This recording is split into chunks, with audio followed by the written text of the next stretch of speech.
આજે આપણે જોઈશું ગોલ્ગી પ્રસાધન, જે આપણો નેક્સ્ટ ટોપિક છે ગોલ્ગી પ્રસાધનનો છે. ગોલ્ગી પ્રસાધન એટલે તમે એવું બી કહી શકો ગોલ્ગી એપરેટસ. અને આ જે ગોલ્ગી એપરેટસ છે એ આપણે યાદ રાખીએ તો આપણે જે સુકોસ કેન્દ્રની અંદર જ્યારે આપણે વનસ્પતિ અને પ્રાણી કોષનો ડાયાગ્રામ જોઈ હતી ત્યારે કોષ કેન્દ્રની નજીક એક ઘટ અભિરંજિત એટલે કે આપણે કહીએ ને કે એક ડાર્ક અભિરંજકથી અભિરંજિત થયેલી રચના સૌપ્રથમ 1898 કોષ કેન્દ્રની નજીક એક ઘટ અભિરંજક એટલે તમે કહી શકો કે ઘેરા રંગથી અભિરંજિત થયેલી રચના કે જેને તમે કહી શકો આપણે બોલીએ છીએ ગોલ્ગી બોડી.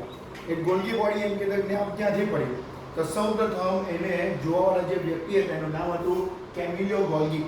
આ કેમિલિયો ગોલ્ગી પછી આપણે જે નામ આપેલું છે એ ગોલ્ગી બોડી આપેલું છે. એટલે તમને ક્લિયર થઈ ગયું હશે કે ગોલ્ગી બોડી એ શું છે તો તમે કહી શકો કે 1898માં સૌપ્રથમ કેમિલિયો ગોલ્ગી નામના વ્યક્તિએ કોષ કેન્દ્રની નજીક એક ઘેરા રંગની રચના જોઈ અને એના નામ પરથી એનું નામ આપી દીધું કેમિલિયો ગોલ્ગી. કેમિલિયો ગોલ્ગી એ નામ આપ્યું ગોલ્ગી બોડી. હવે જો આપણે જોઈએ તો આ ગોલ્ગી બોડી શું છે અથવા તમે કહી શકો ગોલ્ગી કાય શું છે તો ગોલ્ગી કાય એટલે જસ્ટ તમે જોશો તો એક ચપટી કોઠડીની થપ્પી મૂકેલી હશે એવી રચના દેખાશે. એટલે તમે કહી શકો કે ચપટી બીમ આકારની કોઠડી જેવી રચના. અને આ જે કોઠડી જેવી રચના છે તેના દરેક યુનિટને તમે કહી શકો સિસ્ટરની કહી શકો. એટલે તમે એવું બોલી શકો કે ગોલ્ગી બોડી શું છે તો તમે કહી શકો કે ગોલ્ગી બોડી એક ચપટી કોઠડી જેવી એક ચપટી કોઠડીની થપ્પીથી બનેલી એક રચના જેવી દેખાય.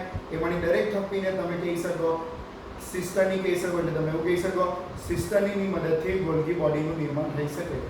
તો તમે જોશો ચપટી બીમ આકારની કોઠડી એટલે કે તમને એક ચપટી બીમ આકારની કોઠડી જેવી રચના દેખાશે કે જે સિસ્ટરની એટલે કે તમે જોશો તો સિસ્ટરની હમણાં આને કહેશું કે જે સિસ્ટરની બનેલી છે. આ સિસ્ટનીનો જો વ્યાસની વાત કરીએ તો સિસ્ટનીનો વ્યાસ 0.5 માઇક્રોમીટરથી 1.0 માઇક્રોમીટર હોઈ શકે. એનો મતલબ એ થયો કે દરેક કોષની અંદર જે ગોલ્ગી બોડી છે તે ગોલ્ગી બોડી જે સિસ્ટનીની બનેલી છે એ સિસ્ટનીની સેમ સાઇઝ હોતી નથી. જે વેરિયન્ટ હશે એટલે કે વિવિધતા હશે કે જેનો વ્યાસ 0.5 થી 1.0 વચ્ચે હોઈ શકે. આગળ જઈએ તો આ સિસ્ટની આ દરેક સિસ્ટની છે જે દરેક સિસ્ટમની બધાની એકબીજાને કેવી ગોઠવાયેલી છે સમાંતર એકબીજા પર થપ્પીની માફક ગોઠવાયેલી છે. અને થપ્પીની માફક ગોઠવાઈને જે સ્ટ્રક્ચર બનશે એને તમે ગોલ્ગી સંકુલ અથવા તો ગોલ્ગી કોમ્પ્લેક્સ કહી શકો. એને તમે શું કહી શકો ગોલ્ગી કોમ્પ્લેક્સ. એટલે જો આપણે વાત કરીએ તો ગોલ્ગી બોડીની વાત કરીએ તો ગોલ્ગી બોડી શું છે તો ગોલ્ગી બોડી એટલે તમે કહી શકો કે કોષ કેન્દ્રની નજીક એક ઘેરી અભિરંજિત રચના કે જેને સૌપ્રથમ 1898માં કેમિલિયો ગોલ્ગી નામના વૈજ્ઞાનિકે શોધી અથવા તો નિહાળી અથવા તો જોઈ અને એના નામ પરથી નામ આવ્યું ગોલ્ગી બોડી. આ ગોલ્ગી બોડી એક્ઝેક્ટલી શું છે તો એક બીમ આકારની ચપટી કોઠડી જેવી રચના. પરંતુ આ જે ચપટી કોઠડી જેવી રચના છે એને જો આપણે માઇક્રોસ્કોપમાં જોઈએ તો તમને એ ઘણી બધી થપ્પીની માફક ગોઠવાયેલી રચના દેખાય. એ દરેક થપ્પી જે છે તો તેમાંની એકને તમે શું કહી શકો સિસ્ટની. એટલે તમે એવું કહી શકો કે આ જે ગોલ્ગી બોડી છે એ શાની બનેલી છે સિસ્ટનીની બનેલી છે. અને આ દરેક સિસ્ટની નો જે વ્યાસ છે એ પણ વિવિધતામાં જોવા મળશે. વેરિયન્ટ હશે 0.5 થી 1.0 માઇક્રોમીટર જેટલો હશે. આ દરેક સિસ્ટની એકબીજા પર એમ કે તો ચાલે કે સમાંતર થપ્પીની જેમ ગોઠવાડી જશે અને એક સંકુલ બનાવશે. સંકુલ એટલે કે એક કોમ્પ્લેક્સ બનાવશે, જટિલ રચના બનાવશે જેને તમે કહી શકો ગોલ્ગી કોમ્પ્લેક્સ. હવે જો આપણે એના સ્ટ્રક્ચરની વાત કરીએ તો તમે જોશો આપણે હમણાં કીધું કે ગોલ્ગી બોડી જે સિસ્ટનીની બનેલી છે તેનો વ્યાસ બી જુદો જુદો છે. તો તે જ રીતે જે ગોલ્ગી કાય છે તેની અંદર સિસ્ટનીની સંખ્યા બી કેવી છે જુદી જુદી છે. ઇવન સિસ્ટનીની સંખ્યા એવું જરૂર નથી કે બધા સેમ નંબરના સિસ્ટનીનું જ બનેલું હોય 5 કે 10 એવું નથી. બધાની સિસ્ટનીની સંખ્યા કેવી હશે જુદી જુદી હશે.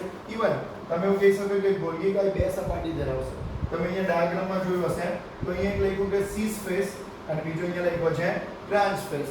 તો આપણે જો વાત કરીએ તો ગોલ્ગી કાય બે સપાટી ધરાવે. એક કે જેને નિર્માણકારી ભાગ એટલે કે જે સીસ ફેસ છે કે જે ગોલ્ગી કાયનો કેવો ભાગ છે બહિર્ગોળ ભાગ છે અને તે નિર્માણકારી ભાગ છે.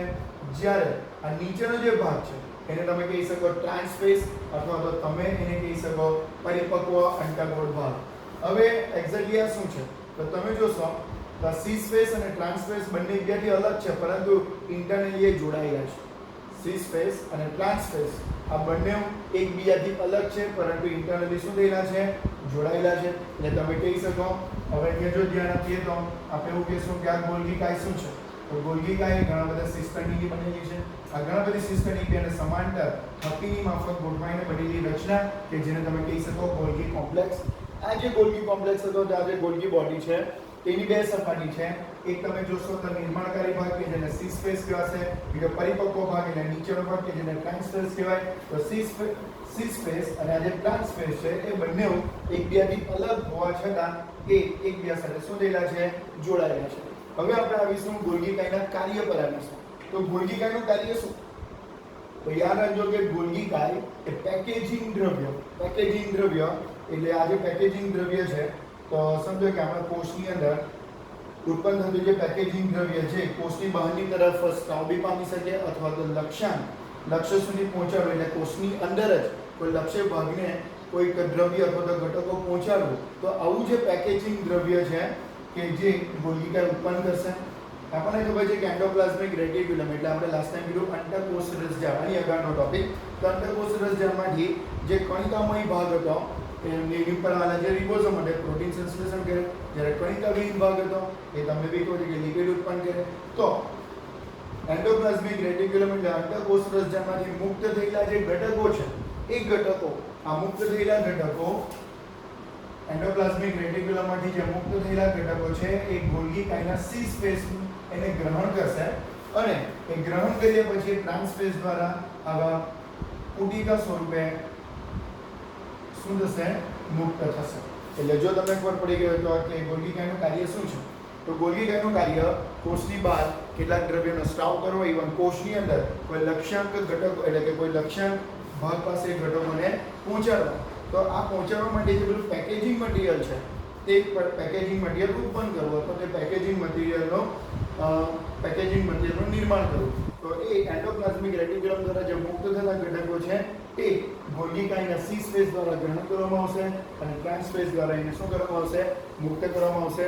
આપણે આના અગાઉના વિડીયોની અંદર જોયું હતું કે અંડપટલમય તંત્રનો ભાગ.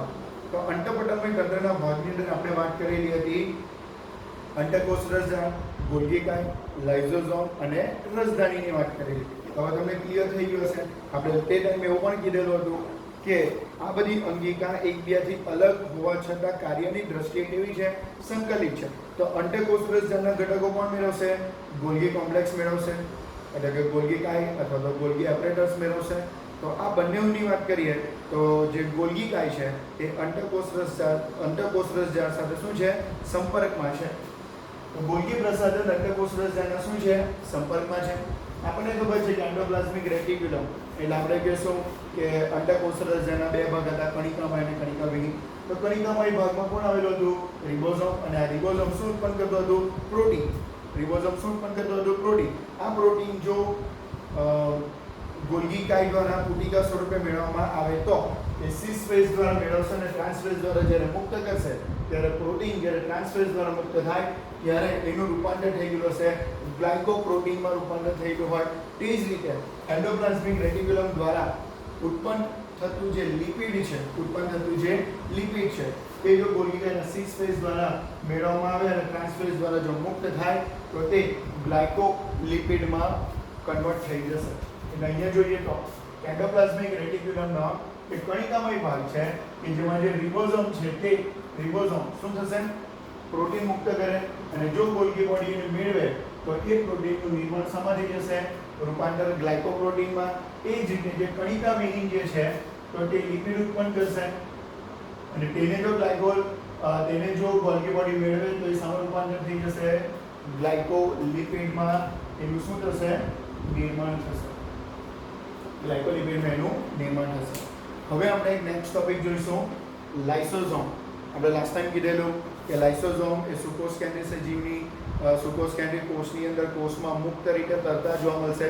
પણ યાદ રાખજો કે આ લાઇસોઝોમ છે એ જે જ્યારે બી આ ગોલ્ગી કાય આ પોતાના બોડીની અંદરથી એટલે કે ગોલ્ગી કાય પોતાની અંદરથી જ્યાં પુટિકાઓ મુક્ત કરશે તો પુટિકા સ્વરૂપે જ લાઇસોઝોમનું બી શું થશે?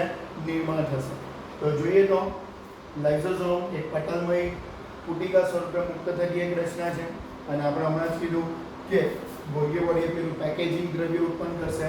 તો આ છે પેકેજિંગની ક્રિયા દ્વારા જે ગોલ્ગી એપરેટસ છે, પેકેજિંગની ક્રિયા દ્વારા જે ગોલ્ગી એપરેટસ છે એ શું કરશે, લાઇસોસોમને શું કરશે, મુક્ત કરશે. એટલે તમને આઈડિયા આવી ગયો હશે, આપણે કીધું હતું તેમ કે અંતઃપટલમય તંત્રનો ભાગ. તો અંડકોષ રસજાના સંપર્કમાં કોણ હતું, ગોલ્ગી બોડી.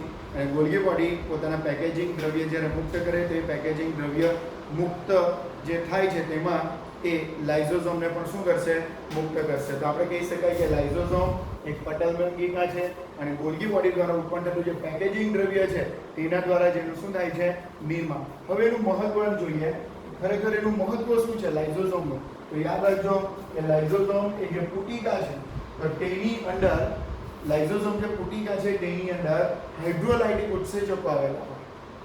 શું આવેલા હશે, હાઇડ્રોલાઇટિક ઉત્સેચક આવેલા હોય. અને આ જે હાઇડ્રોલાઇટિક ઉત્સેચક છે તેની અંદર લાઇપેઝિસ, પ્રોટીએઝિસ, કાર્બોહાઇડ્રેઝિસ અને ન્યુક્લિએઝનો શું થશે, સમાવેશ થશે. હવે તમને એક ક્વેશ્ચન થશે કે હાઇડ્રોલાઇટિક ઉત્સેચક એટલે શું. તો આ ઉત્સેચક એવો છે કે જે કોઈ પણ ઘટકોની અંદર પાણીનો અણુ ઉમેરશે અને એ ઘટકોને જટિલમાંથી સરળ સ્વરૂપમાં શું કરશે, રૂપાંતર કરશે.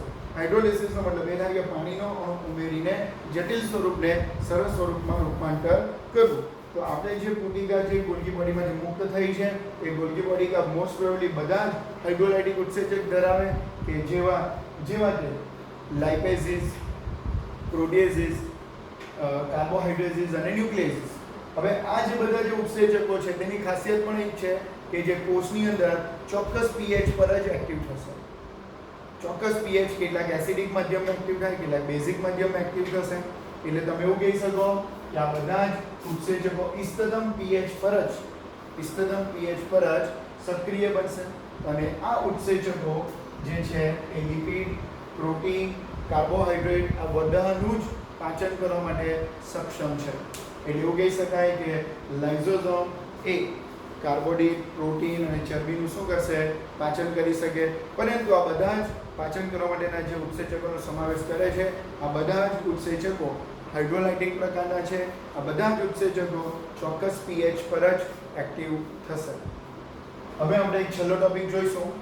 આપણે જે પટલમય તંત્રના ભાગની વાત કરી હતી એનો જે છેલ્લો જે ટોપિક છે એ છે રસધાની, વેક્યુલ્સ. તો આપણે રસધાની વિશે આપણને ખબર છે કે વનસ્પતિની અંદર એ મધ્યસ્થ રસધાની, એટલે કે એવું કીધું ચાલે કે વનસ્પતિની અંદર 19% જેટલો, 90% જેટલો ભાગ રસધાની રોકે. જ્યારે આ રસધાની પ્રાણીમાં હોતી નથી, પરંતુ જો પ્રાણીમાં હોય તો એ કેવી હશે, અતિ સૂક્ષ્મ હશે. જે આપણે ટેક્સમાં આપ્યું નથી, પણ જો હોય તો કેવી હશે, અતિ સૂક્ષ્મ હશે. જો જોઈએ તો વનસ્પતિ કોષમાં 90% જેટલી જગ્યા કોણ રોકશે, રસધાની રોકશે. બીજું કે જે રસધાનીની અંદર જે રસ છે, દ્રવ્ય છે, તો તેને ઘેરતું એક પટલ આવેલું છે. તો તેને તમે કહી શકો રસધાની પટલ. તો તમને ખબર પડી ગયો હશે કે વનસ્પતિ કોષની અંદર 90% જે જગ્યા રોકે એને તમે કહી શકો રસધાની. આ રસધાનીની અંદર જે દ્રવ્ય છે તેને ઘેરતી રચના, તેને ઘેરતું પટલ કે જેને તમે કહી શકો રસધાની પટલ. જેને ઇંગ્લિશમાં તમે ટોનોપ્લાસ્ટ પણ કહી શકો. આ રસધાનીમાં પાણી હશે, કોષરસ જેવું જ દ્રવ્ય હશે, ઉત્સર્ગ દ્રવ્ય હશે, કેટલાક ખનિજ તત્વોનો પણ અંદર શું રહેલો હશે, સમાવેશ થયેલો હશે. ઇવન આપણા કોષની અંદર જે બિનજરૂરી દ્રવ્યો છે કે જે કોષ માટે ઉપયોગી નથી એવા દ્રવ્યોનો પણ સંગ્રહ રસધાનીમાં થયેલો હશે. આ જે રસધાની જે છે એ કોષની અંદર જે 90% જગ્યા રોકે છે, તો એ કોષના જે કોષરસ છે તેની અંદર રહેલા જે આયનો છે તો આયનોનું સંકેન્દ્રણ ઢાળની વિરુદ્ધ દિશામાં વહન કરે. સંકેન્દ્રણ ઢાળની વિરુદ્ધ દિશામાં વહનનો મતલબ શું થઈ ગયો કે કોષરસની અંદર આયનો ઓછા છે અને રસધાનીમાં આયનો કેવા છે, વધારે. તો આપણને કહે છે કે સંકેન્દ્રણ ઢોળાંશનો મતલબ એ થાય કે બધું વધારેથી ઓછા તરફ જાય, પરંતુ રસધાનીની અંદર સંકેન્દ્રણ ઢોળાંશની વિરુદ્ધ દિશામાં જશે. સંકેન્દ્રણ ઢોળાંશની વિરુદ્ધ દિશામાં વહન થાય, મતલબ કે બધું ઓછાથી વધારે તરફ ખેંચે. આનો મતલબ એ થશે કે રસધાનીની અંદર આયનની સાંદ્રતા વધતી જશે અને કોષરસની અંદર આયનની સાંદ્રતા કેવી થશે, ઘટે. પરંતુ યાદ રાખજો કે આ સંકેન્દ્રણ ઢોળાંશની વિરુદ્ધ દિશામાં કાર્ય કરવા માટે એને સાનુકૂલિત પ્રકારનું વહન કરવું પડે. આપણે અગાડી કોષરસ પટલમાં ભણેલા છે કે સાનુકૂલિત વહન મતલબ એ થાય કે વહનમાં કોઈ પ્રોટીન જે છે તે પેલા આયનોને શું કરશે, વહન કરવામાં મદદ કરશે. તો તેને તમે કહી શકો સાનુકૂલિત વહન. રસધાની આપણે હમણાં જ કીધું, જે રસધાની છે એની સાંદ્રતા કોષરસ કરતાં કેવી છે, વધારે છે. એટલે આપણને ખબર છે કે વિરુદ્ધ દિશામાં જો વહન થાય તો શું થશે કે રસધાનીની અંદર આયનની સાંદ્રતા વધતી જશે, જ્યારે કોષરસની અંદર આયનની સાંદ્રતા ઘટી જશે. એનો મતલબ એ છે કે કોષરસ કરતાં રસધાનીની સાંદ્રતા કેવી છે, વધારે. એક્ઝામ્પલ તરીકે આપણી પાસે છે જો અમીબાની વાત કરીએ તો અમીબાની અંદર આકુંચક રસધાની આવેલી હોય કે જે કોષની અંદર ઉત્પન્ન થતા જે નકામા દ્રવ્ય છે તેનું શું કરશે, ઉત્સર્જન કરશે. ઇવન કેટલાક પ્રોટિસ્ટાની અંદર અન્નધાની આવેલી હોય કે જે એમ કહેતા ચાલે કે ખાદ્ય પદાર્થો છે એને ગ્રહણ કરે અથવા તો તેનો શું કરે, સંગ્રહ કરશે. એટલે એમ જોઈએ તો રસધાનીની વાત કરીએ તો રસધાની એ વનસ્પતિમાં આવેલું એક મહત્વની અંગિકા કે જે 90% જેટલી જગ્યા રોકશે. ઇવન એ જે રસધાની છે તેને ઘેરતું પટલ એટલે કે રસધાનીની અંદર જે રસ છે, ધાની રસ, તેને ઘેરતું જે પટલ છે એને તમે કહી શકો રસધાની પટલ કહી શકો, ટોનોપ્લાસ્ટ કહી શકો. આ રસધાનીમાં પાણી, આયનો, નકામા ઉત્સર્જક દ્રવ્ય વગેરેનો સમાવેશ થશે અથવા તો તમે એવું કહી શકો કે એનો સંગ્રહ થશે. ઇવન જે રસધાનીનું જે પટલ છે એ કોષરસમાંથી આયનોને સંકેતનની વિરુદ્ધ દિશામાં ખેંચશે. આ વિરુદ્ધ દિશામાં જો વહન કરે તો સાનુકૂલિત પ્રકારના વહનની મદદથી એનું વિરુદ્ધ દિશામાં વહન થશે, એટલે કે વહનમાં પ્રોટીનના અણુઓ મદદ કરશે. ઇવન તમે એવું બી કહી શકો જો એ વિરુદ્ધ દિશામાં વહન કરે તો કોષરસની અંદર આયનોનું પ્રમાણ ઓછું થઈ જશે, એટલે કે એની સંકેતન ઓછું થઈ જશે. જ્યારે રસધાનીની અંદર આયનોનું સંકેતનમાં શું થશે, વધારો થશે. અને આપણી પાસે એના બે એક્ઝામ્પલ છે. અમીબાની અંદર આકુંચક રસધાની અને કેટલાક પ્રોટિસ્ટા કે જેની અંદર શું આની છે, અન્નધાનીનો સમાવેશ થાય છે.